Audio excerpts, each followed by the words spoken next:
गोविंदा के लिए 21 दिसंबर का दिन काफी स्पेशल होता है। आखिर इस दिन वो अपना जन्मदिन जो मनाते हैं।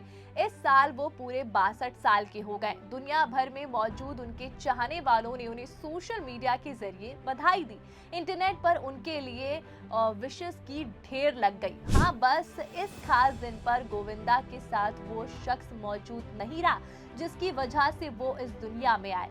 जी हाँ, एक्टर के बर्थडे के स्पेशल मौके पर उन्हें आशीर्वाद देने के लिए उनकी मां निर्मला देवी मौजूद नहीं है।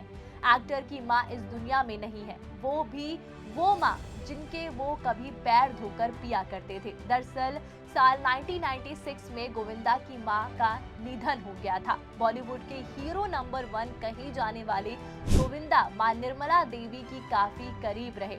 उन्होंने कई इंटरव्यूज में मां से अपने बर्थडे और उनके दुख भरे दिनों के बारे में बात भी की हुई है। गोविंदा मां के इस कदर करीब थे कि उनके हर बर्थडे पर वो उनके पैर धोकर पीते थे। इस बात का खुलासा गोविंदा की बीवी सुनीता आहूजा ने एक इंटरव्यू के दौरान किया था। तो जब एक्टर की मां निर्मला देवी इस दुनिया को छोड़कर चली गई तो इससे गोविंदा का हाल बेहाल हो गया। ये दर्द इतना ज्यादा था कि अपनी मां के पार्थिव शरीर से वो 2 घंटे तक बात करते रहे। इतना ही नहीं, एक्टर ने अपनी एक फिल्म के सेट पर मृत मां की आत्मा से भी बात की थी। ये बात तब की है जब उनकी मां को गुजरे 13 साल बीत चुके थे। सोर्सेस के मुताबिक गोविंदा 2 घंटे तक सेट पर एक खाली कुर्सी से बात करते रहे। किसी को समझ नहीं आ रहा था कि क्या हो रहा है। फिर पता चला कि गोविंदा अपनी मृत मां से बात कर रहे थे।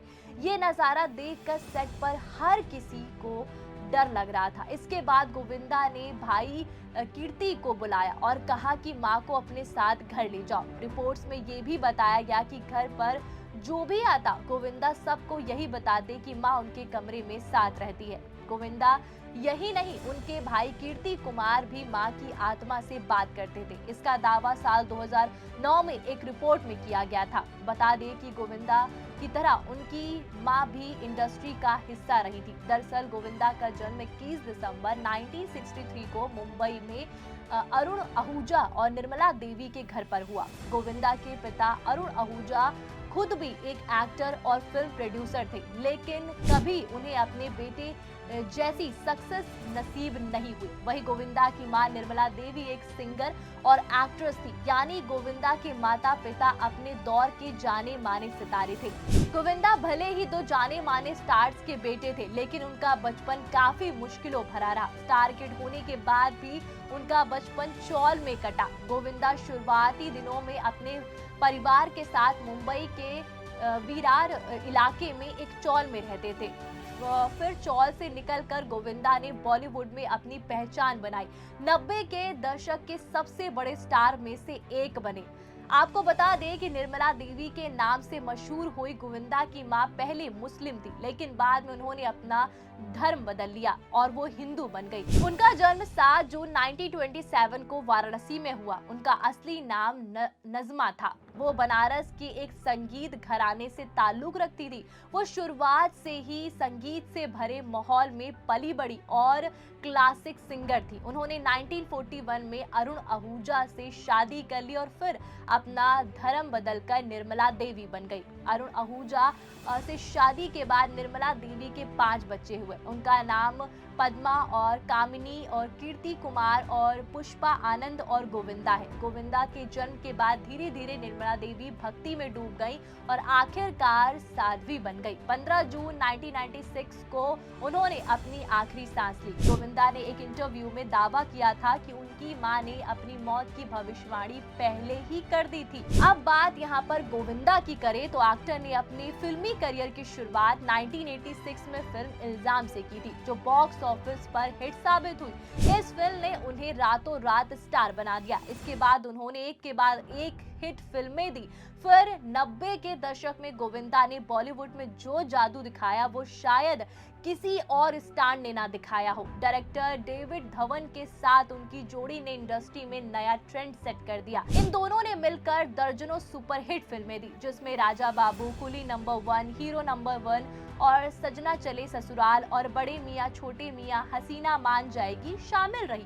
गोविंदा की खासियत थी कि वो कॉमेडी को भी दिल से निभाते थे। उनके एक्सप्रेशंस और डायलॉग डिलीवरी और टाइमिंग इतनी नेचुरल होती थी कि दर्शक अपने दुख को भूल जाते थे। तो गोविंदा सिर्फ एक कॉमेडी तक सीमित नहीं रहे, उनका डांसिंग स्टाइल भी उतना ही अनोखा था। जहां एक और मिथुन चक्रवर्ती, ऋतिक रोशन जैसे डांसर तकनीकी मूव से माहिर थे, तो वहीं गोविंदा का डांस आम आदमी से जुड़ा हुआ था, मस्ती भरा, फ्री फुल और एनर्जी से भरा हुआ। फिल्म करियर के साथ गोविंदा ने राजनीति में भी अपनी किस्मत आजमाई। 2004 में उन्होंने कांग्रेस पार्टी के टिकट पर मुंबई नॉर्थ सीट से लोकसभा चुनाव लड़ा।